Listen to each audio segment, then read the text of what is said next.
बच्चों एपिथेलियल के बाद जो सेकेंड टाइप का टिश्यू में पढ़ना है वो है कनेक्टिव टिश्यू।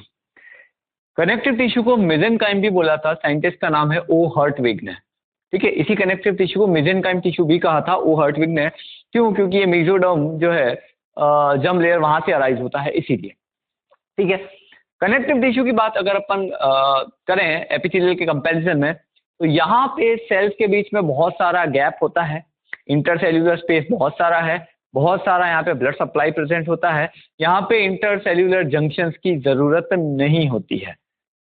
तो एक सेल यहाँ और एक सेल यहाँ है, जब सेल इतनी इतनी दूर है, बीच में इतना सारा गैप है, तो जंक्शन की कहीं जरूरत ही नहीं है। तो यहाँ पे जंक्शन रेयरली मिलते हैं, इंटरसेल्यूलर स्पेस बहुत सारा होता है और रिचली ब्लड सप्लाई प्रेजेंट होती है इस कनेक्टिव टिश्यू के अंदर। मेसोडर्म से ये जो है अराइज होता है। कनेक्टिव टिश्यू को क्लासीफाई करते हैं हम। इस कनेक्टिव टिश्यू को सीटी का मतलब कनेक्टिव टिश्यू है, दो पार्ट में क्लासीफाई किया, कनेक्टिव टिश्यू प्रॉपर और specialised connective tissue. Connective tissue proper में जो मैट्रिक्स होता है वो बहुत सॉफ्ट होता है और फाइब्रस होता है। मतलब इसके लिक्विड पार्ट में, इसके मैट्रिक्स में जो है बहुत सारे फाइबर्स प्रेजेंट होते हैं, कोई मिनरल नहीं होता है, इसीलिए मैट्रिक्स कैसा है, सॉफ्ट और फाइब्रस होता है। स्पेशलाइज की बात करेंगे तो स्पेशलाइज में क्या होता है, मिनरलाइज मैट्रिक्स हो जाता है, मिनरल का डिपोजिशन होने लगता है कहीं कहीं पे, और इसीलिए इसको हमने जनरल कनेक्टिव टिश्यू से थोड़ा सा अलग रखा है, इसीलिए स्पेशलाइज कनेक्टिव टिश्यू है।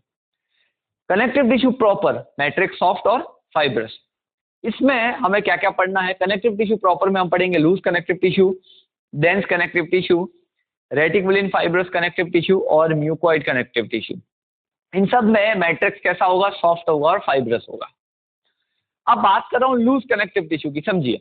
लूज कनेक्टिव टिश्यू में मैंने लिखा है more matrix and less fibre. More matrix, liquid part ज्यादा होगा लेकिन उसके अंदर फाइबर्स का नंबर कम होगा। ठीक है, जैसे क्या कहते हैं, हॉस्टल की दाल होती है ना, उसमें पानी पानी खूब होता है और दाल तो बहुत कम होती है उसके अंदर। तो वैसे यहाँ पे मैट्रिक्स बहुत सारा है, लिक्विड पार्ट बहुत ज्यादा है, लेकिन फाइबर्स यहाँ पे बहुत कम होगा, इसीलिए यहाँ पे बहुत सारा गैप रहता है सेल्स के बीच में, लूज होता है ये टिश्यू, इसीलिए इसको कहते हैं लूज कनेक्टिव टिश्यू। मैट्रिक्स ज्यादा है और फाइबर्स कम है। भाई खूब सारे फाइबर्स होंगे तो फाइबर्स क्या हैं, रेशे हैं, प्रोटीन के बने हुए हैं, तो वो एक दूसरे को बाइंड करके रखेंगे तो ये टाइट बनेगा। लेकिन जब फाइबर्स का नंबर ही कम है तो ये क्या होता है, ये क्या होते हैं, लूज होते हैं। इसमें हमें पढ़ना है एरियोलर कनेक्टिव टिश्यू और एडिपोज कनेक्टिव टिश्यू। उसके बाद डेंस कनेक्टिव टिश्यू, ये उल्टा, इसमें मैट्रिक्स का नंबर कम है, मैट्रिक्स का अमाउंट कम है, लिक्विड पार्ट कम है, लेकिन फाइबर्स का नंबर ज्यादा है।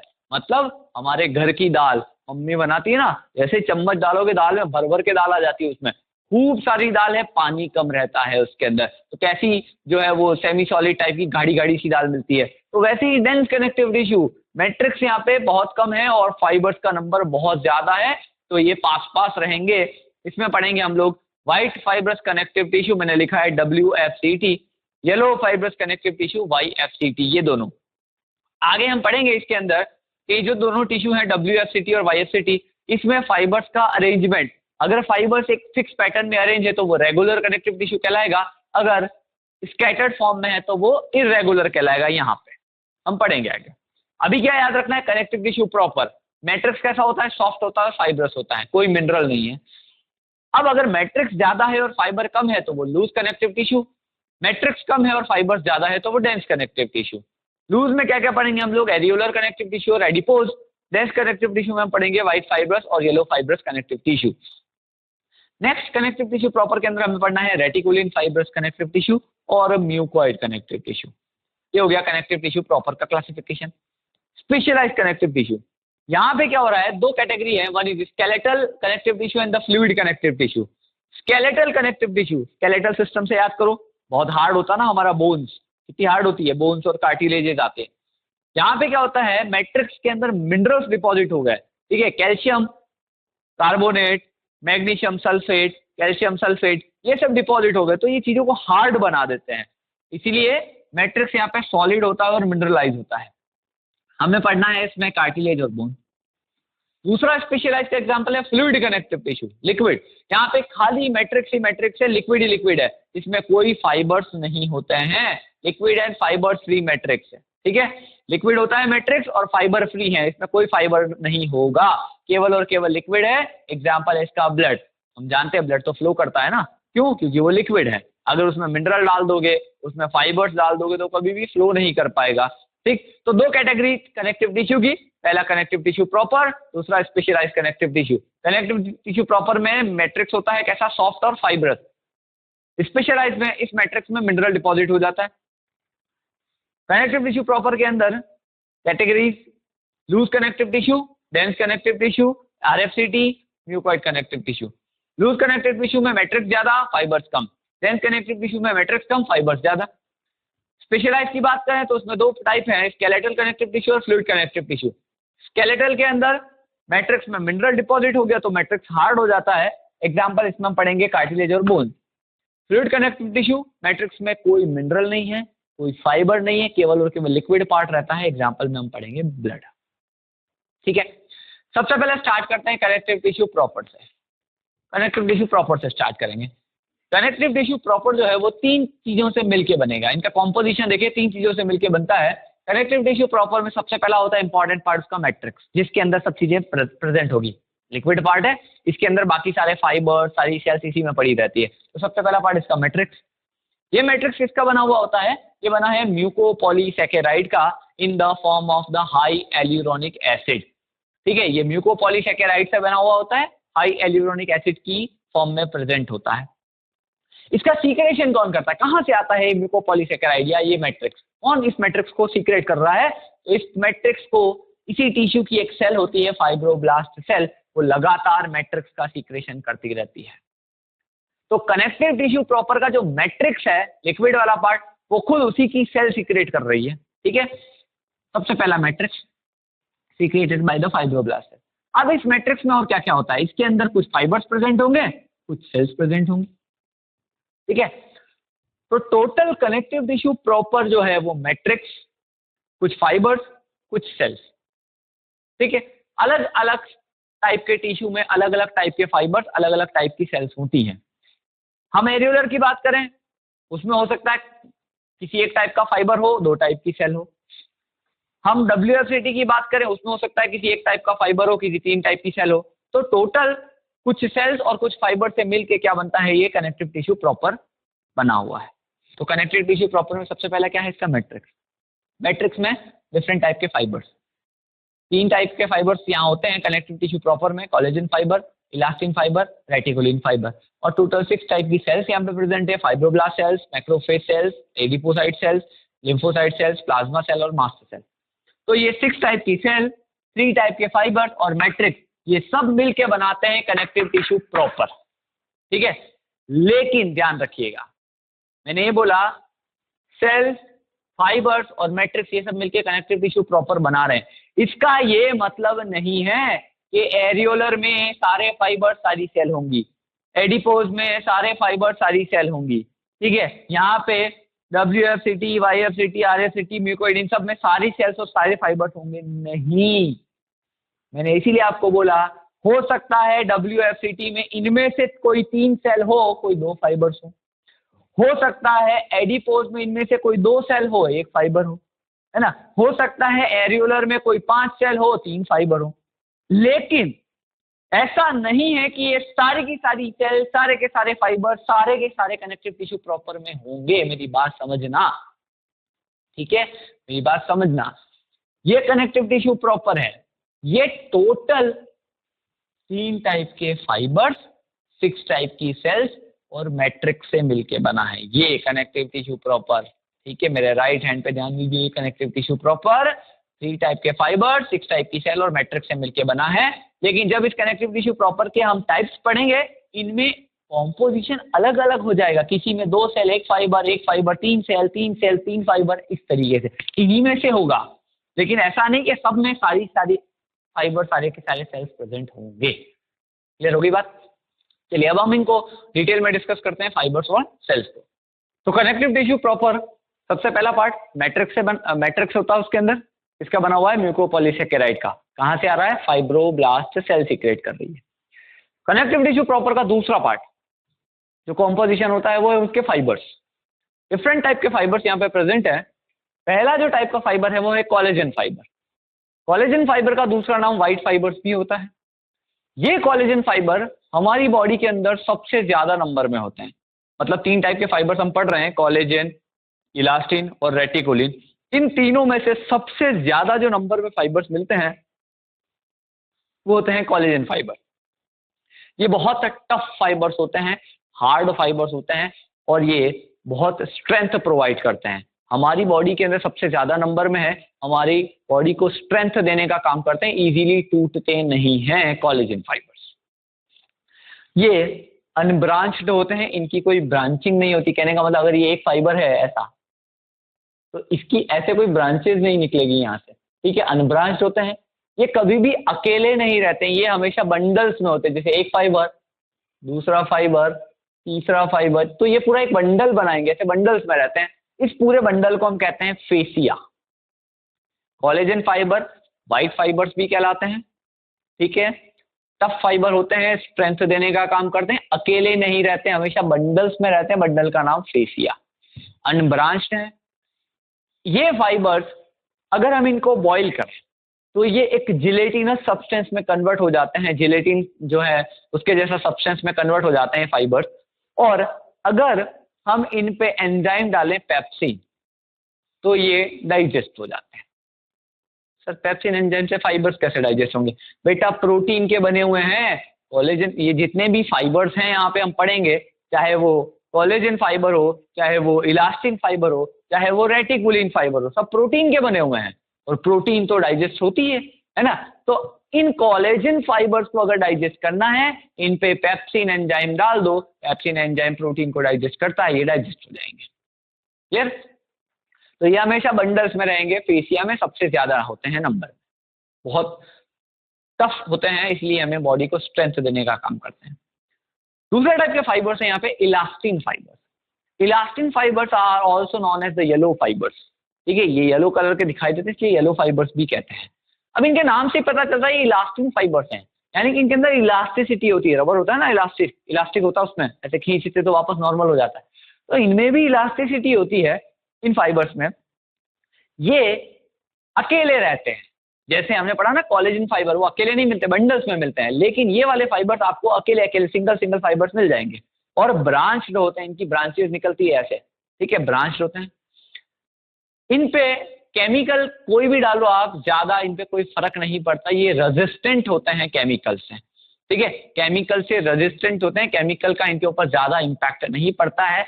ये भी प्रोटीन के बने हुए हैं, इसीलिए इनको अगर डाइजेस्ट करना है तो इन पे ट्रिप्सिन एंजाइम डाल दो, ट्रिप्सिन एंजाइम से डाइजेस्ट हो जाएंगे।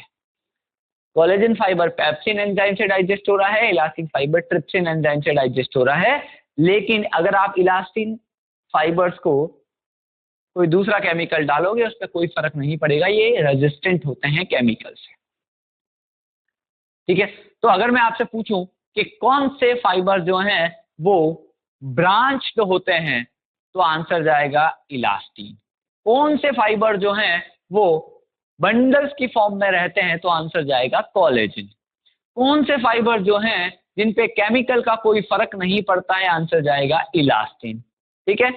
तीसरा फाइबर है आपका reticulin fibre, which is also known as the argyrophil fibres. Reticulin fibres का दूसरा नाम एक्सिरोफिल फाइबर्स है और ये सिल्वर सॉल्ट डाई से स्टेन हो जाते हैं, कलर प्रोवाइड करेंगे सिल्वर सॉल्ट डाई से। ये रेटिकुलिन प्रोटीन से मिलके बने हैं, इसी बेसिस पे इसका नाम रखा reticulin fibres.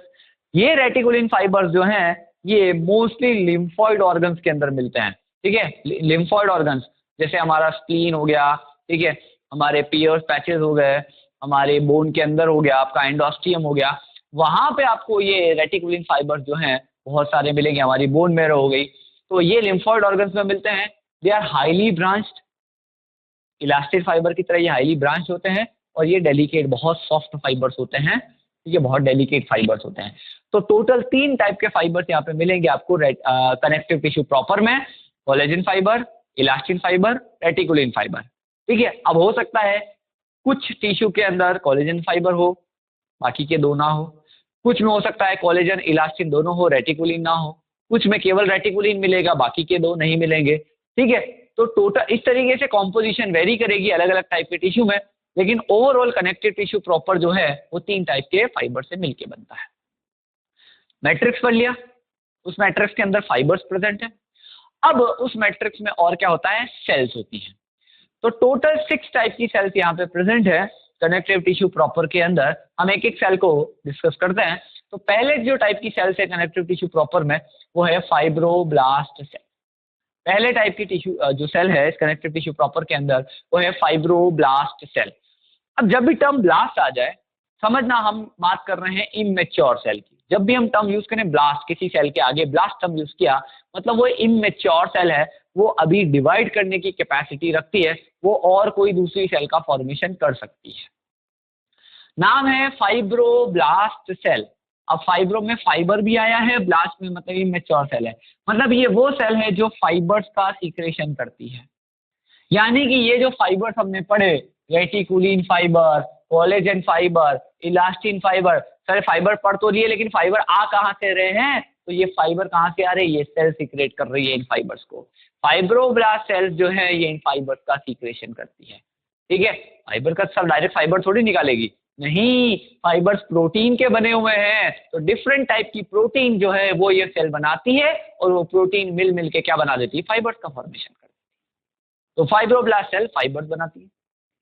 Fibroblast sales connective tissue proper की लार्जेस्ट सेल है। हम कनेक्टिव टिश्यू प्रॉपर में टोटल 6 टाइप की सेल पढ़ेंगे। उन 6 टाइप की सेल में सबसे बड़ी जो सेल होती है वो यही होती है फाइब्रोब्लास्ट सेल। सबसे ज्यादा नंबर में यही सेल मिलेगी आपको कनेक्टिव टिश्यू प्रॉपर में, फाइब्रोब्लास्ट सेल। ये सेल हमेशा ब्रांच्ड होती है। आप इस डायग्राम को देखिए, ये डायग्राम है फाइब्रोब्लास्ट सेल का। इसमें आपको ब्रांच, जैसे ये सेल जा रही थी, इस सेल की देखो एक ब्रांच निकल गई इधर से अलग से, तो ये ब्रांच स्ट्रक्चर होता है। और इस सेल में साइटोप्लाज्मिक प्रोसेस निकलते हैं। ये साइटोप्लाज्म था अंदर, देखो ये प्रोसेस निकल गए, साइटोप्लाज्मिक प्रोसेस। तो फाइब्रोब्लास्ट सेल्स में हमेशा साइटोप्लाज्मिक प्रोसेस निकले रहते हैं और ये ब्रांच्ड होती है। सबसे बड़ी सेल होती है कनेक्टिव टिश्यू प्रॉपर की, पूरी बॉडी की लार्जेस्ट सेल नहीं बोल रहा हूं। कनेक्टिव टिश्यू प्रॉपर में हम टोटल 6 टाइप की सेल पढ़ेंगे। उन 6 टाइप की सेल में सबसे बड़ी सेल है। ठीक है, उन 6 टाइप की सेल में सबसे ज्यादा नंबर इसी सेल का होता है। ब्रांच है, इरेगुलर शेप होता है, फाइबर्स का प्रोडक्शन करती है, बताया मैंने, नाम में ही फाइब्रोब्लास्ट आया मतलब फाइबर्स का फॉर्मेशन करेगी। दूसरा काम इसका, इट सीक्रेट्स द मैट्रिक्स। अभी हम पढ़ रहे थे कनेक्टिव टिश्यू प्रॉपर के अंदर क्या क्या होता है। पहला पार्ट इसका मैट्रिक्स होता है, तो वो मैट्रिक्स कौन सीक्रेट कर रहा है, ये फाइब्रोब्लास्ट सेल। फिर हमने पढ़ा कनेक्टिव टिश्यू प्रॉपर के अंदर क्या होते हैं, फाइबर्स होते हैं डिफरेंट टाइप के, उन फाइबर्स का सीक्रेशन कौन कर रहा है, ये सेल कर रही है, मतलब बहुत इंपॉर्टेंट सेल है ये, है ना। इस सेल के बिना ना तो मैट्रिक्स बनेगा, इस सेल के बिना ना फाइबर्स बनेंगे, और जब तक मैट्रिक्स और फाइबर्स नहीं बनेंगे कनेक्टिव टिश्यू कैसे बनेगा। ठीक है, तो कनेक्टिव टिश्यू प्रॉपर फिर से बता रहा हूं, कनेक्टिव टिश्यू प्रॉपर कितनी चीजों से मिलकर बना है, कॉम्पोजिशन में 3 चीजें, कौन कौन सी, मैट्रिक्स, फाइबर्स, सेल। मैट्रिक्स किसका बना होता है, हाई एल्यूरोनिक एसिड और म्यूकोपॉलीसेकेराइड। कौन सीक्रेट करता है मैट्रिक्स को, फाइब्रोब्लास्ट सेल। दूसरा क्या होता है, फाइबर्स। 3 टाइप के फाइबर्स हैं, collagen fibres, elastin fibres, reticulin fibres. इन तीनों फाइबर्स का सीक्रेशन कौन करता है, फाइब्रोब्लास्ट सेल। तीसरा टाइप है, तीसरा जो कॉम्पोजिशन है वो है सेल्स, डिफरेंट टाइप की सेल्स। उसमें पहली सेल हम पढ़ रहे हैं फाइब्रोब्लास्ट सेल, लार्जेस्ट है, मैक्सिमम है, इरेगुलर शेप है, साइटोप्लाज्मिक प्रोसेस प्रेजेंट है, ब्रांच स्ट्रक्चर होता है। और क्या करती है, मैंने कहा ब्लास्ट जब भी लग जाए इमेच्योर है, मतलब ये और कुछ बना सकती है। तो ये फाइब्रोब्लास्ट सेल जो है ये मॉडिफाई होकर 2 तरीके की सेल बनाती है, osteoblast and chondroblast. Osteoblast bone की इमेच्योर सेल होती है, कॉन्ड्रोब्लास्ट कार्टिलेज की इमेच्योर सेल होती है। तो बोन की इमेच्योर सेल कौन बना रहा है, फाइब्रोब्लास्ट। कार्टिलेज की इमेच्योर सेल कौन बना रहा है, फाइब्रोब्लास्ट। और ये इमेच्योर सेल फर्दर डिवाइड होती है, मैच्योर होती है और बोन्स और कार्टिलेज का फॉर्मेशन करती है। तो फाइब्रोब्लास्ट सेल देखिए आप कितनी इंपॉर्टेंट हो गई। फाइब्रोब्लास्ट सेल से मैट्रिक्स बन रहा, फाइब्रोब्लास्ट सेल से फाइबर्स बन रहे, फाइब्रोब्लास्ट सेल से बोन्स और कार्टिलेज की इमेच्योर सेल्स बन रही है। ये ऑस्टियोब्लास्ट ये आगे डिवाइड करेगी, क्या बनाएगी, ऑस्टियोसाइट, बोन का मैच्योर सेल। कॉन्ड्रोब्लास्ट ये फर्दर डिवाइड करके क्या बनाएगी, कॉन्ड्रोसाइट, कार्टिलेज का मैच्योर सेल। ठीक है, तो इस तरीके से सबसे इंपॉर्टेंट सेल हुई फाइब्रोब्लास्ट यहाँ पे। दूसरे टाइप की जो सेल है कनेक्टिव टिश्यू प्रॉपर की, दैट इज मैक्रोफेज। दूसरा नाम है मैक्रोफेज का हिस्टियोसाइट। ये मैक्रोफेज आपने बहुत जगह पढ़ी होगी। मैक्रो मतलब बड़ा, फेज मतलब फेगी, फैगोसाइटोसिस।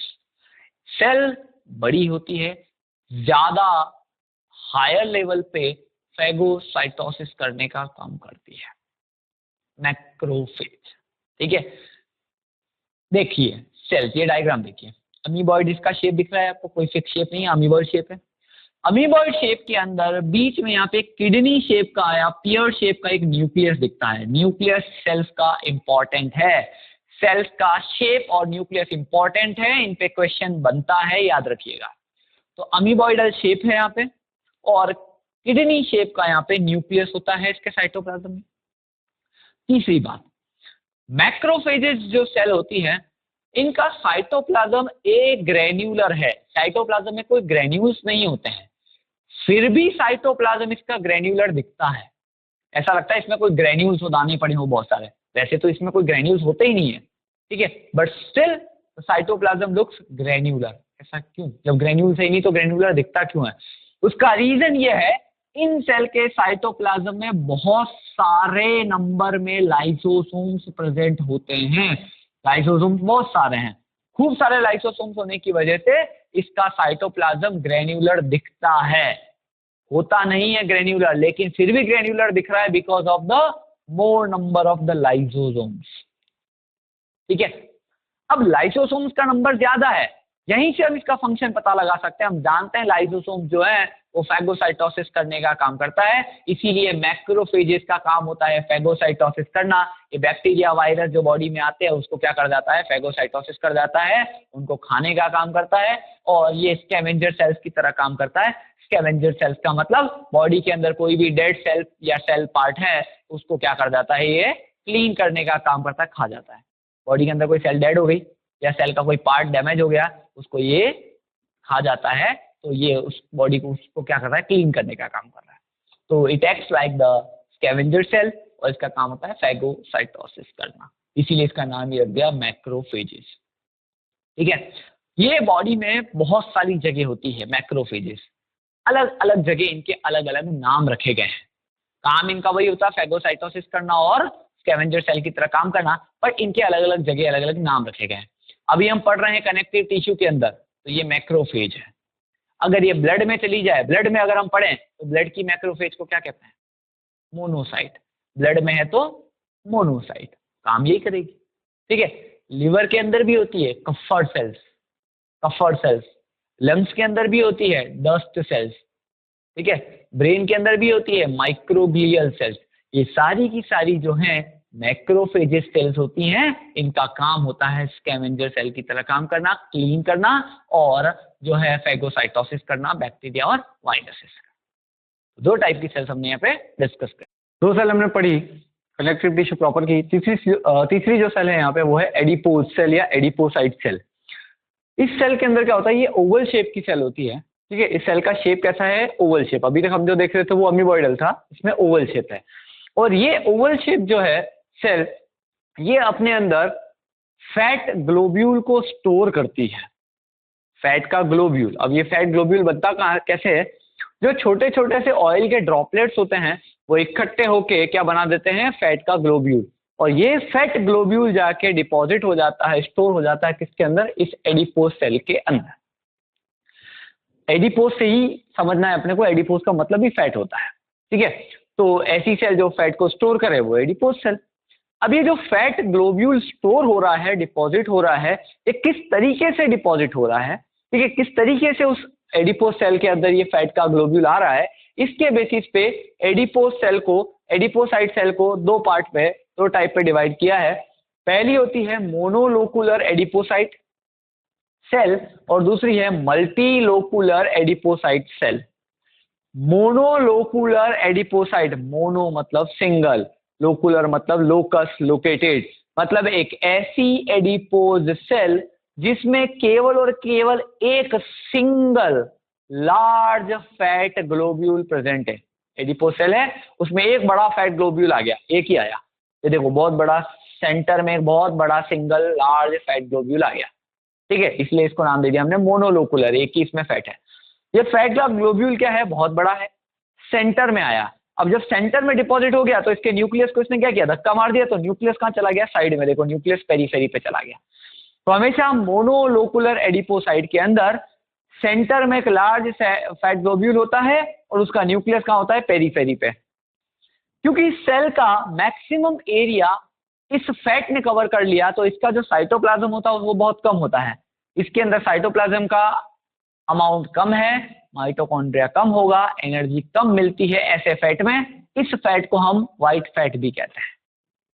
दूसरा मल्टीलोकुलर, डायग्राम से सब समझ में आ रहा है। अब देखिए ये एडिपोज सेल है, न्यूक्लियस इसका सेंटर में ही है, छोटे छोटे से बहुत सारे फैट यहाँ पे जमा हुए हैं, इसीलिए इसको हमने नाम दिया था मल्टीलोकुलर। देखो छोटे छोटे से बहुत सारे फैट आए तो मल्टीलोकुलर।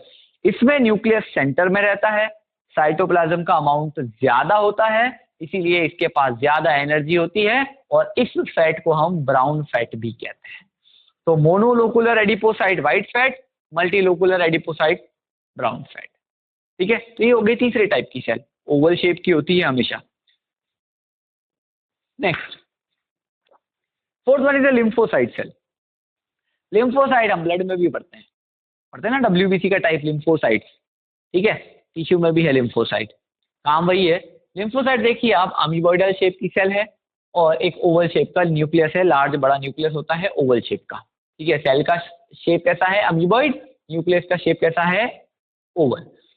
लिम्फोसाइट का काम क्या होता है, ये एंटीबॉडी का प्रोडक्शन करती है, ठीक है, डिफरेंट टाइप की एंटीबॉडीज जो हमें इम्यूनिटी प्रोवाइड करने का काम करती है।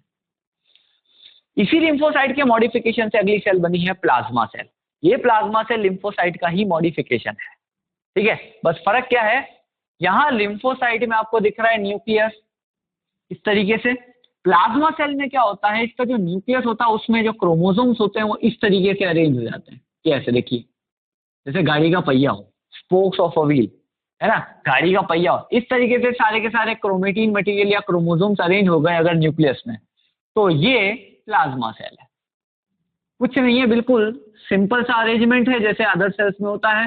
तो ये आपका लिम्फोसाइट है, लेकिन अगर इसके न्यूक्लियस में अरेंजमेंट कैसा हो जाए, स्पोक्स लाइक अ व्हील, इस तरीके से, तो ये प्लाज्मा सेल है। इसीलिए प्लाज्मा सेल को कार्ट व्हील सेल भी कहा है, गाड़ी का पहिया दिख रहा है ना, कोई गाड़ी का पहिया, कार्ट व्हील सेल, ठीक है। Plasma cells are the modifications of the lymphocyte cell. Plasma cell अगर लिम्फोसाइट का मॉडिफिकेशन है तो प्लाज्मा सेल वही काम करेगी जो लिम्फोसाइट करती है, क्या, एंटीबॉडी बनाना, इम्यूनिटी प्रोवाइड करना, ठीक है। प्लाज्मा सेल और लिम्फोसाइट में फर्क क्या है कि प्लाज्मा सेल के न्यूक्लियस में क्रोमेटिन मटेरियल कुछ ऐसे अरेंज होते हैं जैसे स्पोक्स ऑफ व्हील हो, गाड़ी का पहिया दिखता है, इसीलिए प्लाज्मा सेल को हम कार्ट व्हील सेल बोलते हैं, बाकी तो सब कुछ सेम है। ये डायग्राम में फिर से लिम्फोसाइट का है तो लिम्फोसाइट जैसा ही बना देता हूं। लिम्फोसाइट का न्यूक्लियस ओवल शेप का लार्ज न्यूक्लियस होता है, लेकिन प्लाज्मा सेल का न्यूक्लियस गाड़ी के पहिए जैसा न्यूक्लियस होता है, बस यही फर्क है। हो गई 5 टाइप की सेल। 6th टाइप की जो सेल है कनेक्टिव टिश्यू प्रॉपर की, वो है मस्त सेल, ठीक है, मस्त सेल, मस्त नहीं, इसको मास्ट सेल पढ़ सकते हैं, मास्ट सेल या मास्टोसाइट सेल। मस्त सेल मैंने इसीलिए बोला क्योंकि इसके काम भी बड़े मस्त मस्त हैं इसीलिए, ठीक है। सेल का शेप देखेंगे, सबसे पहले ये कैसा दिख रहा है, अमीबॉइड शेप का। कैसी सेल दिख रही है ये अपने को, अमीबॉइड शेप की सेल दिख रही है। इस अमीबॉइड शेप की सेल्स के अंदर जो है न्यूक्लियस देखेंगे आप, आपको थोड़ा अजीब सा न्यूक्लियस दिख रहा है। इन सेल का न्यूक्लियस, मस्ट सेल का न्यूक्लियस जो है 2 to 3 लोब्ड होते हैं, इसके न्यूक्लियस में लोब है, देखिए 1 लोब, 2 लोब, 3 लोब, ये पूरा एक न्यूक्लियस है। तो 2 to 3 लोब्ड न्यूक्लियस है जो कि एस शेप का दिखाई देता है। तो 2 to 3 लोब्ड और एस शेप का न्यूक्लियस होता है किसके पास, मास्ट सेल के पास, ठीक है। अब हम ब्लड पढ़ते हैं, पढ़ेंगे आगे। ब्लड में एक सेल होती है बेसोफिल सेल्स। जो प्रॉपर्टी ब्लड के बेसोफिल सेल की होती है वो सेम प्रॉपर्टी यहाँ पे टिश्यू के अंदर मास्ट सेल की होती है, याद रखिएगा। तो आप एक सेल याद करोगे तो दूसरी प्रॉपर्टी अपने आप हो जाएगी। ब्लड के अंदर जो प्रॉपर्टी बेसोफिल सेल की होती है वही प्रॉपर्टी यहाँ पे मास्ट सेल की है। अब मैं आपको यहाँ मास्ट सेल पढ़ा रहा हूँ, तो आप यहाँ जो जो पढ़ोगे समझिएगा ब्लड के बेसोफिल के अंदर वही सब चीज आपको वापस से रिपीट करनी है। ठीक है, ब्लड के अंदर मोनोसाइट, मैंने कहा था मैक्रोफेज है, वही काम वहां पे टिश्यू में ब्लड के अंदर मोनोसाइट और वही काम जो है टिश्यू में मैक्रोफेज कर रही है, सेम प्रॉपर्टीज है। तो अभी हम पढ़ रहे हैं मास्ट सेल के बारे में। बेसोफिलिक ग्रेन्यूल्स होते हैं। ठीक है, बेसोफिलिक ग्रेन्यूल्स का मतलब ये बेसिक डाई से स्टेन हो जाती है। जैसे बेसोफिल सेल होती है ब्लड में, बेसोफिल सेल, ब्लड की बेसोफिल सेल, वो बेसोफिल सेल क्या करती है, बेसिक डाई से स्टेन होती है। और मैंने क्या कहा, उसकी प्रॉपर्टी और उसकी प्रॉपर्टी सेम है। बेसोफिल सेल की प्रॉपर्टी और मास्ट सेल की प्रॉपर्टी सेम है, तो अगर वो बेसिक डाई से स्टेन होती है तो ये भी तो बेसिक डाई से स्टेन हो सकती है ना। तो ये बेसोफिलिक ग्रेन्यूल्स है। इसके अंदर न्यूक्लियस इसका एस शेप का है, 2 to 3 लोब है। काम बहुत इंपॉर्टेंट करती है ये मास्ट सेल। क्या क्या करती है, कुछ सीक्रेशंस करती है केमिकल्स, और ये केमिकल्स बहुत इंपॉर्टेंट रोल प्ले करते हैं। पहला केमिकल है histamine. Histamine is a vasoconstrictor, और ये हिस्टीडीन अमीनो एसिड से बनता है। हिस्टीडीन अमीनो एसिड जो है उसका डेरिवेटिव है हिस्टामिन। वैसोडाइलेटर होता है। ठीक है, हिस्टामिन इज अ वैसोडाइलेटर। क्या मतलब है, ऐसा एक ब्लड वेसल जा रहा है, इस ब्लड वेसल को ऐसे डायलेट कर देता है। ठीक है, ये ब्लड वेसल था, इसको ऐसे डायलेट कर दिया, फैला दिया, वैसोडाइलेटर। ब्लड वेसल को ऐसे इनलार्ज कर दिया, फैला दिया, डायमीटर को बढ़ा देता है। और हिस्टामिन ऐसा काम ये कब करता है, जब बॉडी के अंदर कोई भी एलर्जिक पार्टिकल गया। मान लो किसी ने आपको काटा है ना, किसी इंसेक्ट ने आपको काटा, तो जहां पे आपको काटा है, आप देखना कोई चींटी काटती है तो वहां पे उस जगह पे रेड रेड हो जाता है और थोड़ा सा स्वेलअप हो जाता है, इन्फ्लामेशन हो जाता है, होता है। वो स्वेलअप पार्ट जो है, जो रेड पार्ट है, that is because of this histamine. उस जगह पे जैसे ही कोई बाहर से एलर्जिक पार्टिकल गया, कोई टॉक्सिक पार्टिकल गया, उस जगह की मास्ट सेल एक्टिव हुई और मास्ट सेल ने क्या सीक्रेट किया, हिस्टामिन उस जगह पे। और जिस जगह पे हिस्टामिन आएगा उस जगह की ब्लड वेसल को हिस्टामिन क्या करेगा, डायलेट कर देगा, तो खूब ज्यादा ब्लड सप्लाई आएगी वहां पे। और ब्लड सप्लाई जब ज्यादा आती तो उस ब्लड में से कुछ मटेरियल जो है ब्लड वेसल से बाहर आके उस टिश्यू में क्या हो जाता है, डिपॉजिट हो जाता है। जो मटेरियल ब्लड वेसल से बाहर आता है उसको कहते हैं एक्सूडेट। एक्सूडेट है ना, आप अपना मॉड्यूल में देखेंगे, मॉड्यूल में लिखा हुआ है एक्सूडेट। ब्लड वेसल से, क्योंकि ब्लड वेसल को इसने क्या किया, डायलेट कर दिया, ऐसे फैला दिया, तो ब्लड वेसल की मेम्ब्रेन बहुत परमिएबल हो गई, तो ब्लड वेसल में से ब्लड का कुछ अमाउंट बाहर आके एक्यूमुलेट हो गया, और इसी वजह से वो एरिया कैसा दिखता है, रेड रेड दिखता है, आपको फूला हुआ दिखता है, उसको कहते हैं एक्सूडेट। और प्रोसेस को कहते हैं इन्फ्लामेशन। फिर बता रहा हूँ, देखना भाई, ये आपकी ब्लड वेसल है, समझिए, ये आपकी ब्लड वेसल ऐसी थी। जैसे यहाँ पे कोई इंसेक्ट ने काटा, पॉइजन आया, टॉक्सिक आया, तो यहाँ की मास्ट सेल एक्टिव हुई, मास्ट सेल ने क्या सीक्रेट किया, हिस्टामिन, और ये हिस्टामिन ब्लड वेसल पे आया तो ब्लड वेसल को इसने ऐसे डायलेट कर दिया। देखो ब्लड वेसल फैल गई। अब ब्लड वेसल फैलेगी तो इसकी मेम्ब्रेन कैसी होगी, थिन हो गई, तो अंदर जो ब्लड फ्लो कर रहा है, ये ब्लड यहाँ से निकल निकल के इसमें से कुछ मटेरियल बाहर आ गया, और यहाँ पे क्या हो गया, जमा हो गया। जो मटेरियल बाहर आया इसको हमने नाम दिया एक्सूडेट, और इस पूरे प्रोसेस को नाम दिया हमने इन्फ्लामेशन, हिस्टामिन। तो एलर्जिक रिस्पॉन्स में काम आता है हिस्टामिन, इन्फ्लामेशन के प्रोसेस को कवर करवाता है हिस्टामिन। दूसरा केमिकल जो सीक्रेट होता है वो है सेरोटोनिन।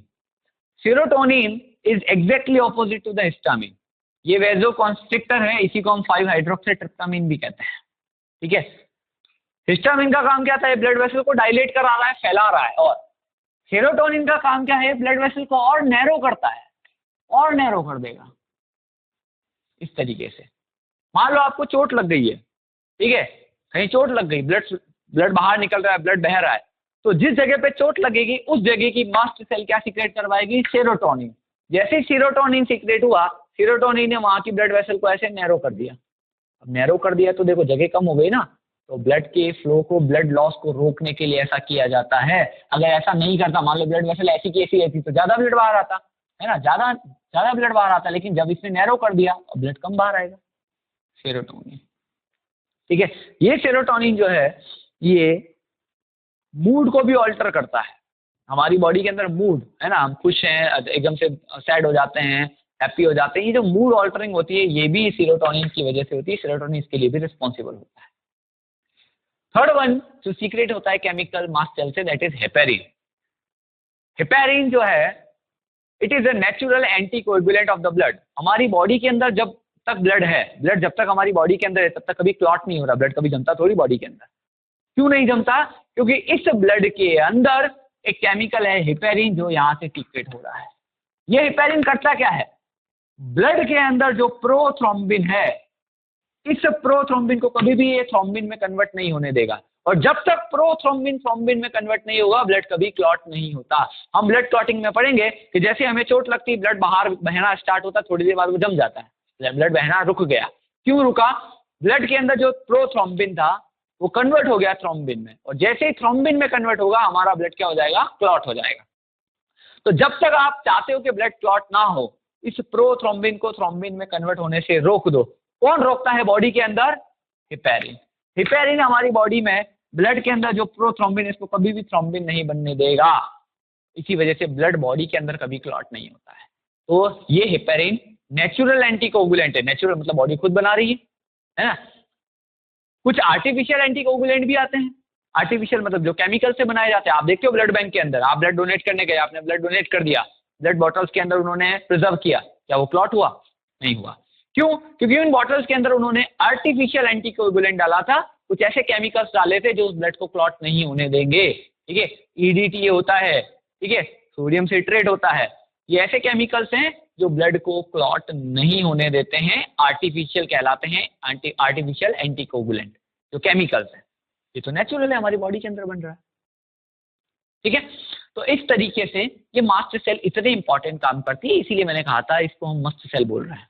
ठीक है, तो यहाँ पे कंप्लीट हुई हमारी कनेक्टिव टिश्यू प्रॉपर की टोटल 6 टाइप की सेल्स। तो हमने पढ़ी 6 सेल, कौन कौन सी? फाइब्रोब्लास्ट सेल पढ़ी, हमने यहाँ पे मैक्रोफेज पढ़ी, हमने यहाँ पे एडिपोज सेल पढ़ी, हमने लिम्फोसाइट पढ़ी, प्लाज्मा सेल पढ़ी और मास्ट सेल पढ़ी। तो 6 टाइप की सेल पढ़ी, 3 टाइप के fibres, collagen fibre, elastin fibre और रेटिकुलिन फाइबर्स और मैट्रिक्स। इन सब से मिलके बनेंगे कनेक्टिव टिश्यू प्रॉपर के अलग अलग टाइप्स। तो बच्चों अभी हमने क्या पढ़ा? कनेक्टिव टिश्यू प्रॉपर के सेल्स के बारे में, उसके फाइबर्स के बारे में, उसके मैट्रिक्स के बारे में।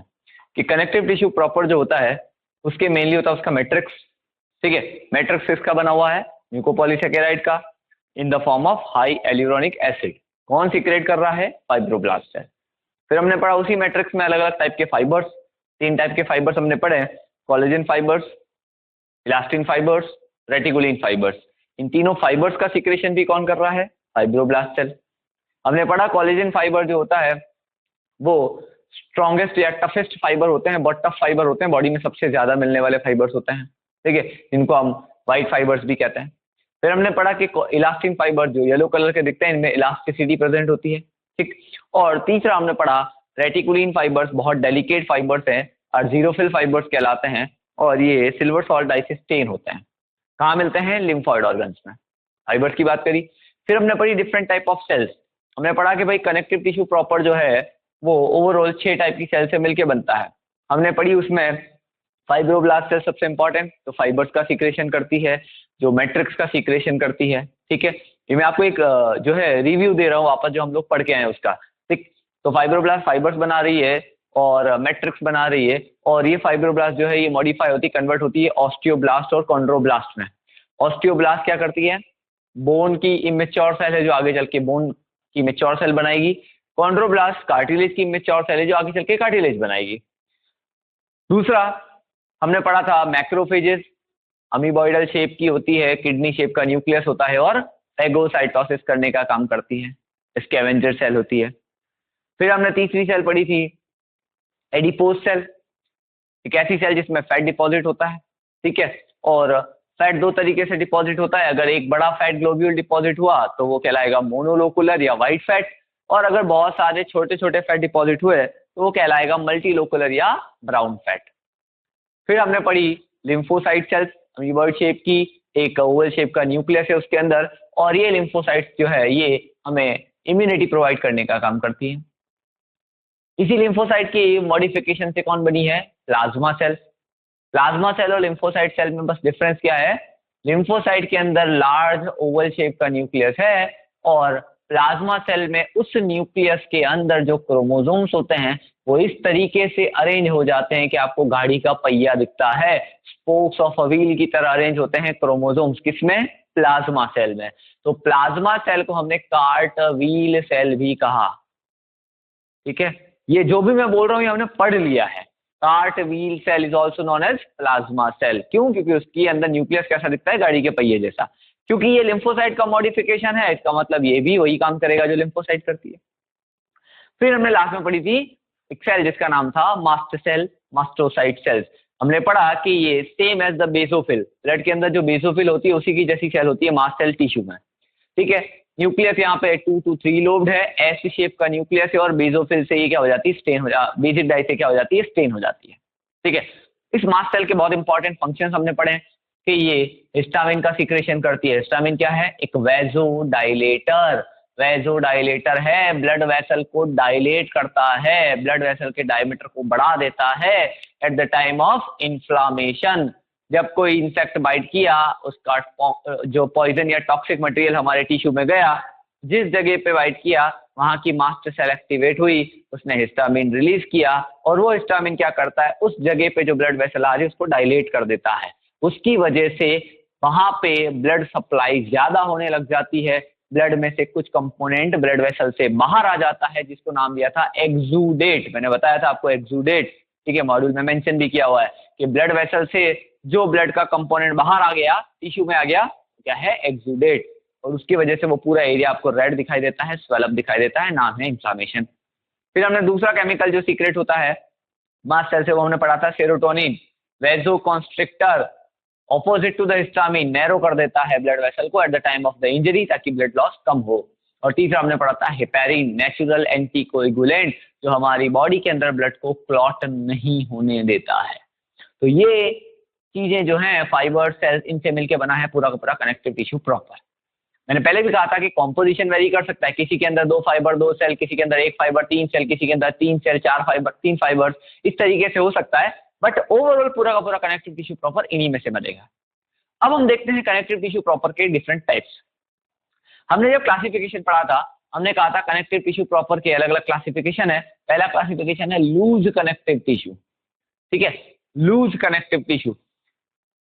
एक एग्जांपल समझाया था कि जैसे हॉस्टल में अगर हम लोग रहते हैं तो हॉस्टल के अंदर हमें जो दाल मिलती है, हॉस्टल की जो दाल होती है वो यही लूज कनेक्टिव टिश्यू की तरह है। क्यों? क्योंकि उसके अंदर जब दाल आई आपके पास बाउल के अंदर, और आपने उस दाल के अंदर जैसे चम्मच डाला दाल निकालने के लिए, उसमें आपको पानी मिलेगा, दाल ढूंढनी पड़ती है, मतलब वहां पे लिक्विड ज्यादा है उसके अंदर और उसके अंदर दाल कम है। कहने का मतलब जब मैट्रिक्स खूब सारा हो और फाइबर्स बहुत कम हो तो वो लूज कनेक्टिविटी से दाल पानी पानी लगती है ना, क्योंकि उसमें दाल ही नहीं डाली गई है, ठीक है। अब घर पे जाते हैं तो घर पे कितनी मम्मी बहुत सारी दाल डाल के बनाती है, आप जैसे चम्मच डालोगे आपको बिल्कुल वो सेमी सॉलिड सी लगती है। क्यों? क्योंकि उसके अंदर दाल का जो अमाउंट है, जो क्वांटिटी है, वो बहुत सारी है, ठीक, तो इसीलिए वो थिक लगती है। लेकिन ये तो बिल्कुल लिक्विड लगेगी। क्यों? क्योंकि यहाँ पे मोर मैट्रिक्स और लेस फाइबर्स हैं, यानी कि ये जो लूज कनेक्टिव टिश्यू होता है इसमें मैट्रिक्स का अमाउंट ज्यादा है, फाइबर्स का नंबर बिल्कुल कम होता है, मतलब खूब सारा गैप रहता है सेल्स के बीच बीच में, एक सेल यहाँ दूसरी सेल यहाँ, क्योंकि फाइबर्स के बीच बीच में खूब सारा गैप है, ठीक है। इसके अंदर पहला जो एग्जांपल है, जो पहला टाइप है टिश्यू का, वो है areolar connective tissue. Loose connective tissue का पहला टाइप जो है वो है एरियोलर कनेक्टिव टिश्यू। पहले टाइप का connective tissue proper areolar connective tissue. इस एरियोलर कनेक्टिव टिश्यू का दूसरा नाम स्पॉन्जी कनेक्टिव टिश्यू भी होता है, इसको स्पॉन्जी टिश्यू भी कहते हैं, ठीक है, स्पॉन्जी भी कहा है। स्पॉन्जी क्यों कहा? क्योंकि यहाँ पे गैप बहुत ज्यादा होता है। समझिए, ये डायग्राम देखिए आप, ये एरियोलर कनेक्टिव टिश्यू का डायग्राम। अब इसमें ये क्या है, ये एक सेल ड्रॉ करी है मैंने, फाइब्रोब्लास्ट है, ठीक है, ये भी एक सेल है कनेक्टिव टिश्यू की, ये भी एक सेल है, ये भी एक सेल है यहाँ पे, और ये बीच में जो क्या है, ये है कोलेजन फाइबर्स। होता क्या है, इन फाइबर्स के और सेल्स के बीच में देखिए यहाँ पे खूब सारा आपको खाली खाली जगह दिख रहा है, गैप, एक सेल यहाँ, एक सेल यहाँ, एक सेल यहाँ, एक सेल यहाँ, फाइबर्स यहाँ पे, इस तरीके से दूर दूर है। तो सेल्स के बीच में बहुत सारा गैप है ना। इन गैप को क्या कहा जाता है, इन गैप को कहा जाता है एरियोली। अगर बहुत सारे फाइबर्स होते तो सब पास पास होते हैं, लेकिन फाइबर्स ही कम है तो दूर दूर है, एक फाइबर यहाँ दूसरा फाइबर यहाँ। अब देखो इन फाइबर के बीच में क्या है, गैप आ गया ना, बीच में खूब सारा गैप है। इसी गैप को क्या नाम दिया हमने, एरियोली, ठीक है। और इसी एरियोली के अंदर दूसरी बाकी जितनी भी सेल्स होंगी कनेक्टिव टिश्यू की, वो प्रेजेंट होती है। इन्हीं एरियोली के अंदर कनेक्टिव टिश्यू के फाइबर्स और मैट्रिक्स प्रेजेंट होते हैं, समझिए आप। Areolar connective tissue, it is most widely distributed, पूरी बॉडी में सबसे ज्यादा फैला हुआ टिश्यू होता है, क्योंकि इसमें फाइबर दूर दूर है इसलिए फैला हुआ है। Maximum intercellular space present, cells के बीच में स्पेस सबसे ज्यादा है, आपको देख सकते हैं डायग्राम में, एक सेल ये दूसरी सेल ये, कितना गैप है दोनों के बीच में, है ना। इंटरसेल्यूलर स्पेस खूब सारा होता है। गैप प्रेजेंट, प्लस लगाया है ब्रैकेट में, मतलब प्रेजेंट है। Gap present between the collagen fibres and this gap is known as the areolae. मैंने कहा ना आपको कि भाई एक फाइबर यहाँ है और दूसरा फाइबर यहाँ है, ठीक है, ये मार्कर और ये मेरी फिंगर, एक फाइबर कोलेजन फाइबर यहाँ, दूसरा कोलेजन फाइबर यहाँ, तो फाइबर इतने दूर दूर हैं कि बीच में बहुत सारा गैप प्रेजेंट है, और इसी गैप को कहा गया है एरियोली, ठीक है, इसी गैप को क्या नाम दिया, एरियोली। और इस गैप के अंदर दूसरी सेल, जैसे कि मास्ट सेल होगी, मैक्रोफेज होगी, फाइब्रोब्लास्ट होगी, प्लाज्मा सेल होगी, दूसरी जितनी भी सेल्स हैं कनेक्टिव टिश्यू की, वो सारी की सारी इसी एरियोली, इसी गैप में होती है, ठीक है। मैट्रिक्स भी यहाँ पे भरा हुआ होगा, यहाँ पे इलास्टिन फाइबर्स भी होंगे, ठीक है, याद रखिएगा। तो ये जो कोलेजन फाइबर के बीच में गैप आया, इसका नाम रखा हमने एरियोली। इसी वजह से इस टिश्यू का नाम एरियोलर कनेक्टिव टिश्यू। और क्योंकि गैप है इसलिए बहुत सॉफ्ट होता है, फाइबर्स तो ही नहीं, बहुत कम है इसके अंदर, बहुत कम फाइबर्स है, तो ये सॉफ्ट होता है, इसीलिए इसको स्पॉन्जी कनेक्टिव टिश्यू भी कहते हैं। इस एरियोलर कनेक्टिव टिश्यू में जितनी भी सेल्स हमने पढ़ी है कनेक्टिव टिश्यू प्रॉपर की, 6 टाइप की सेल्स, सारी की सारी सेल्स यहाँ मिलेगी आपको। यहाँ लिम्फोसाइट भी मिलेगी, यहाँ प्लाज्मा सेल भी मिलेगी, यहाँ मास्ट सेल भी मिलेगी, मैक्रोफेज भी मिलेगी, फाइब्रोब्लास्ट भी मिलेगी, एडिपोज भी मिलेगी, सारी सारी सेल यहाँ प्रेजेंट होती है। लेकिन सबसे ज्यादा कौन होती है, मैक्रोफेजेस, मास्ट सेल और फाइब्रोब्लास्ट। देखो 3-3 प्लस लगा है, यानी कि ये सबसे ज्यादा नंबर में प्रेजेंट है। होती तो सारी है बट सबसे ज्यादा ये तीनों टाइप की होती है, ठीक है। इस एरियोलर कनेक्टिव टिश्यू में कोलेजन फाइबर्स तो होते ही हैं, सबसे ज्यादा होते हैं, लेकिन कुछ इलास्टिन फाइबर्स भी प्रेजेंट होते हैं, ठीक है। कोलेजन फाइबर्स तो होते ही हैं, दो कोलेजन फाइबर के बीच में जो गैप होता है उसी को तो एरियोली का, तो कोलेजन फाइबर तो होंगे ही। लेकिन कोलेजन फाइबर के साथ में यहाँ पे कौन होता है, इलास्टिन फाइबर भी प्रेजेंट हैं, बट रेटिकुलिन फाइबर्स यहाँ पे कंप्लीटली एब्सेंट होते हैं, और रेटिकुलिन सेल भी कंप्लीटली एब्सेंट होती है। रेटिकुलिन सेल से ही तो रेटिकुलिन फाइबर बना है, तो रेटिकुलिन फाइबर और रेटिकुलिन सेल दोनों ही यहाँ पे क्या है, एब्सेंट है, ठीक है। तो इस तरीके से ये हमारा पहला टिश्यू एरियोलर कनेक्टिव टिश्यू, ठीक है। क्या क्या प्रॉपर्टीज है यहाँ पे, एक तो ये मोस्ट वाइडली डिस्ट्रीब्यूटेड है, सबसे ज्यादा फैला हुआ है, ठीक है, सबसे ज्यादा स्पेस होता है सेल्स के बीच में। दो, कोलेजन फाइबर के बीच में जो गैप होता है वो बहुत ज्यादा होता है, उस गैप को हमने नाम दिया एरियोली, और इसी एरियोली के अंदर मैट्रिक्स होता है, दूसरे फाइबर्स प्रेजेंट होते हैं, दूसरी सेल्स प्रेजेंट होती हैं, सारी की सारी सेल्स यहाँ पे प्रेजेंट है। लेकिन सबसे ज्यादा नंबर में कौन होती है, fibroblast, macrophages and the mast cell. कौन सा फाइबर यहाँ पे एब्सेंट होता है, रेटिकुलिन फाइबर यहाँ पे एब्सेंट है। एग्जाम्पल देखते हैं कहाँ कहाँ मिलेगा। सबसे पहले it present below the skin, skin के नीचे प्रेजेंट होता है, कहाँ होता है देखिए समझाता हूँ। दूसरा एग्जाम्पल इसका टेला सबक्यूटेनिया, टेला सबक्यूटेनिया, टेल बिलो स्किन, स्किन के नीचे टेल, इसको टेला सबक्यूटेनिया, या इसी को हमने नाम दिया पेनिकुलस कार्नोसस। कहाँ होता है समझेंगे। ये जो हमारी स्किन है इसकी बहुत सारी लेयर्स होती हैं, ठीक है, स्किन की बहुत सारी लेयर है। सबसे ऊपर वाली जो लेयर हमें दिख रही है दिस इज एपिडर्मिस, ठीक है, जो नॉन लिविंग पार्ट है, keratinised stratified squamous epithelium, epidermis. इसके नीचे जो लेयर है वो डर्मिस है, वो लिविंग है, और उसके नीचे जो लेयर है वो है हाइपोडर्मिस, ठीक है। तो ये 3 लेयर है मेनली, इनका भी सब डिवीजन करोगे तो और भी लेयर बनेगी, बट ये 3 मेन लेयर है, एपिडर्मिस, डर्मिस और हाइपोडर्मिस। आप समझिए ये स्किन है, मैं इस स्किन को ऐसे पकड़ के ऐसे खींच रहा हूँ, ठीक है, ऐसे ये स्किन है, मैंने इसको ऐसे खींचा, तो क्या ये स्किन मेरे हाथ में आ गई क्या, मैंने इस स्किन को ऐसे पकड़ के खींचा, लेकिन जब छोड़ता हूँ तो वापस अपनी नॉर्मल पोजीशन पे गई। इस स्किन को ऐसे पकड़ के खींचा, लेकिन जब छोड़ा तो वापस नॉर्मल पोजीशन पे गई। इसका मतलब कोई तो ऐसा है जो अंदर से इस स्किन को होल्ड करके रखा हुआ है, जिससे स्किन को अंदर से पकड़ के रखा हुआ है, वो कौन है, मसल्स। स्किन के नीचे ये हमारी स्किन की 3 लेयर देखो, एपिडर्मिस सबसे ऊपर वाली, बीच में एडर्मिस, और इसके नीचे आई तीसरी हाइपोडर्मिस, ये तीनों स्किन की लेयर है। इस स्किन की लेयर को, इसके नीचे क्या है, अंडरलाइंग मसल्स है, इस मसल ने स्किन को पकड़ के रखा हुआ है, इसीलिए हम इधर से स्किन को ऊपर खींचते हैं, मसल वापस को अंदर खींच लेता है। तो इस स्किन को अंडरलाइंग मसल से कनेक्ट करने के लिए बीच में कौन लगा हुआ है, एरियोलर कनेक्टिव टिश्यू, टेला सबक्यूटेनिया, पेनिकुलस कार्नोसस, एक ही बात है। तो टेला सबक्यूटेनिया क्या कर रहा है, इस स्किन को अपने नीचे वाली मसल से कनेक्ट करवा रहा है, कनेक्ट करवा के रखा इस तरीके से, ठीक है। तो ये टेला सबक्यूटेनियस इसलिए हम बोल रहे हैं कि it is present below the skin, skin के नीचे प्रेजेंट है, ठीक है, ये स्किन और स्किन के नीचे प्रेजेंट है। दूसरा एंडोमाइसियम, पेरीमाइसियम, सब mucosa of trachea, ब्रोंका, intestine, stomach and oesophagus, ठीक है। एंडोमाइसियम और पेरीमाइसियम कहाँ होता है, हम मसल्स पढ़ेंगे। मसल्स हमारी जो होती है पूरी बॉडी के अंदर बहुत सारी मसल्स हैं, तो मसल्स हमेशा क्या होती है, बहुत सारे मसल फाइबर से मिलके बनती है, बहुत सारे मसल फाइबर से मिलके क्या बनती है, मसल बनती है। ये एक सिंगल मसल फाइबर है, ठीक है, ये सब सिंगल सिंगल मसल फाइबर्स है। इस सिंगल मसल फाइबर के चारों तरफ जो कवरिंग होती है वो एंडोमाइसियम कहलाएगी। एंडोमाइसियम किसकी बनी है, areolar connective tissue, single muscle fibre, ये भी सिंगल मसल फाइबर है, इसके बाहर भी क्या होगी, एंडोमाइसियम, इसके बाहर भी क्या होगी, एंडोमाइसियम। अब मैंने in single single muscle fibre को ऐसे पकड़ा और ऐसे बाइंड कर दिया, ठीक है, सिंगल सिंगल मसल फाइबर को ऐसे बाइंड किया और ये क्या बना दिया, एक बंडल ऑफ मसल फाइबर। क्या बना दिया, बंडल ऑफ मसल फाइबर। इस बंडल ऑफ मसल फाइबर के चारों तरफ भी एक कवरिंग है, ठीक है, इस बंडल ऑफ मसल फाइबर के चारों तरफ भी एक कवरिंग प्रेजेंट है और उस कवरिंग को नाम दिया हमने पेरीमाइसियम। इन सिंगल सिंगल के चारों तरफ तो कवरिंग है ही, लेकिन जब इनको बाइंड किया और इनके चारों तरफ भी एक कवरिंग है, उसको नाम दिया हमने क्या, पेरीमाइसियम, ठीक।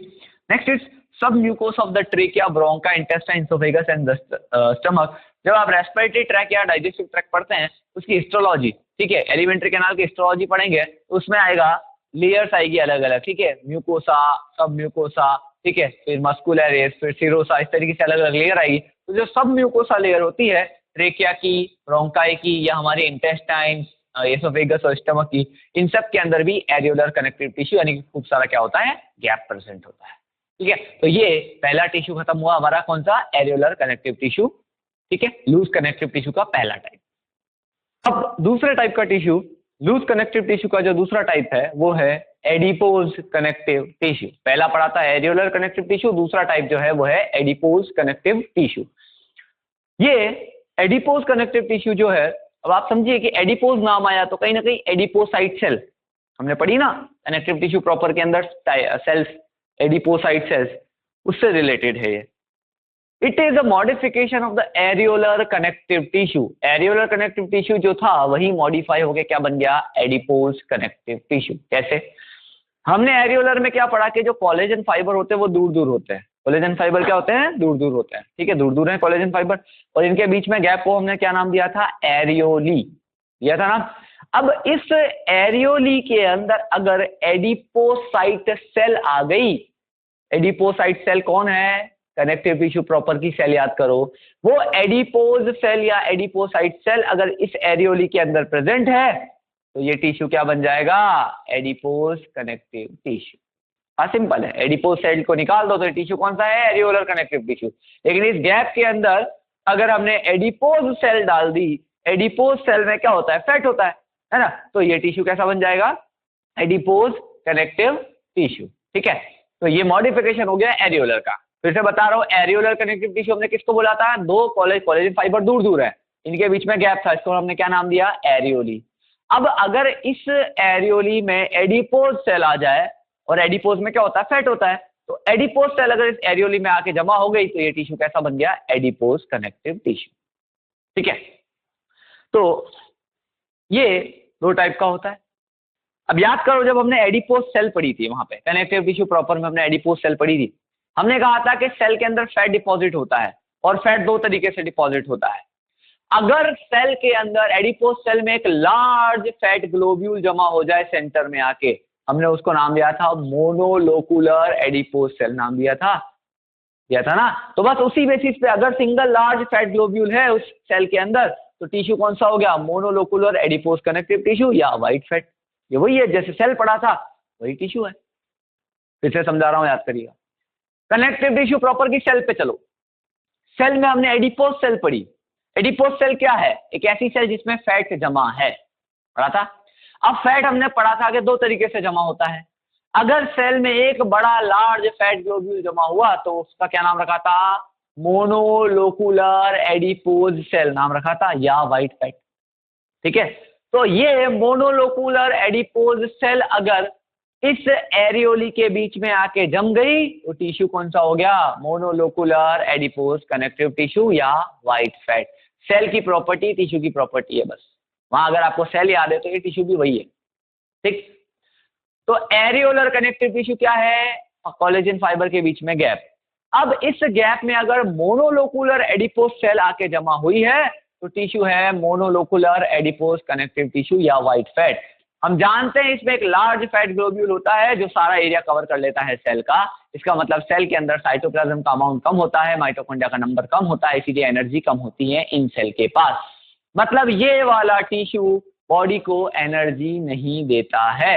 अगर ये वाला एडिपोज टिश्यू बॉडी में है ये एनर्जी तो नहीं देगा, ये केवल मोटापा बढ़ाता है, ठीक है, मोटा करने का काम करेगा क्योंकि इनके पास माइटोकॉन्ड्रिया का नंबर ही कम है, ठीक है। मिलता कहाँ है? देखिए पेनिकुलस एडिपोसस, पेनिकुलस एडिपोसस या हाइपोडर्मिस, ठीक है।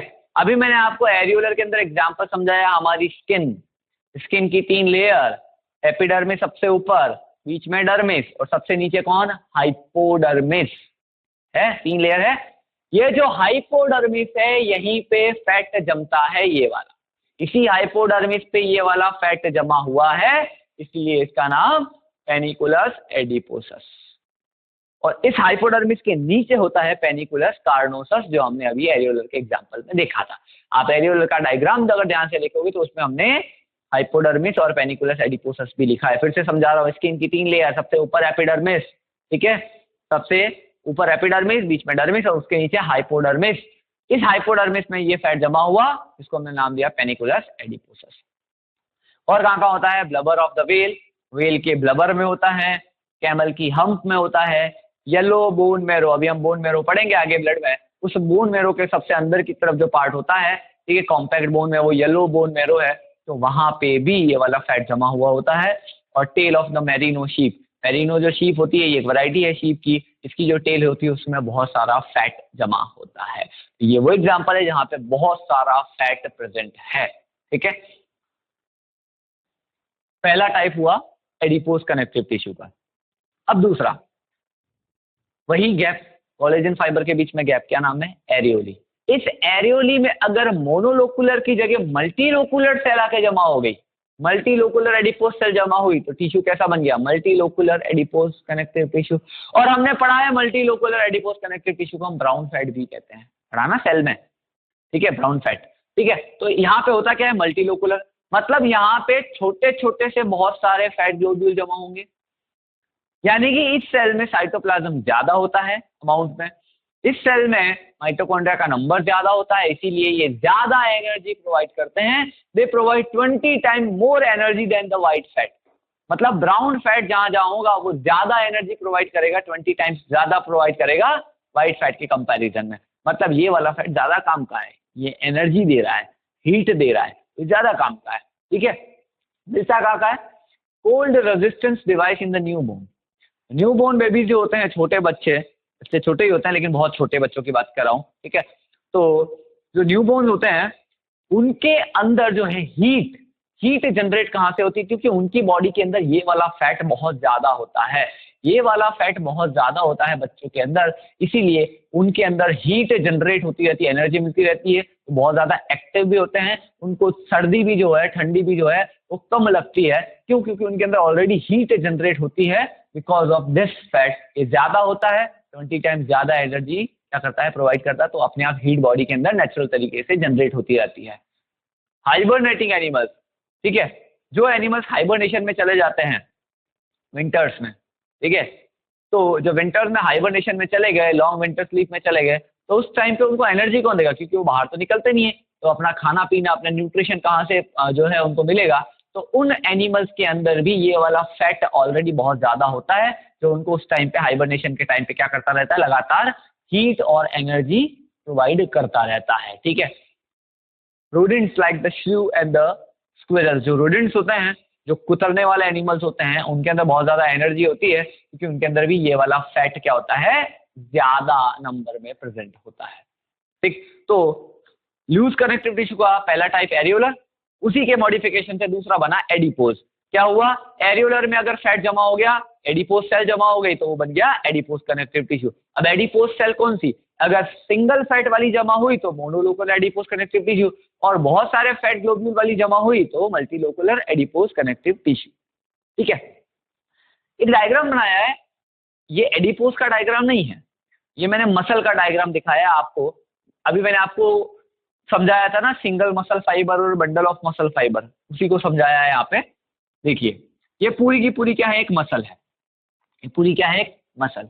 इस मसल में एक ये बंडल है, दूसरा बंडल, ये तीसरा बंडल, किसका बंडल है, मसल फाइबर का। तो देखो ये सिंगल मसल फाइबर है, ये सिंगल मसल फाइबर है, ठीक है, और ये भी सिंगल मसल फाइबर है। देखिए आप सिंगल सिंगल मसल फाइबर, ये अलग अलग मसल फाइबर।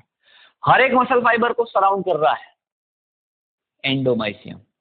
एंडोमाइसियम किसका बना है, एरियोलर कनेक्टिव टिश्यू का। किसका बना है ये, एरियोलर कनेक्टिव टिश्यू का। हम एरियोलर का एग्जांपल देख के आए ना, वो यहाँ से आपका और क्लियर हो जाएगा। तो ये सिंगल मसल फाइबर के चारों तरफ की कवरिंग, ठीक है, हर सबके बाहर होगी। इन सब मसल फाइबर को मैंने ऐसे बाइंड किया, बांध दिया रबर बैंड से। तो देखो अब क्या बन गया, एक बंडल बन गया पूरा, ये बंडल। इस बंडल के चारों तरफ भी एक कवरिंग है, पेरीमाइसियम, ठीक है, ये भी एरियोलर कनेक्टिव टिश्यू है, एरियोलर कनेक्टिव टिश्यू, ठीक है।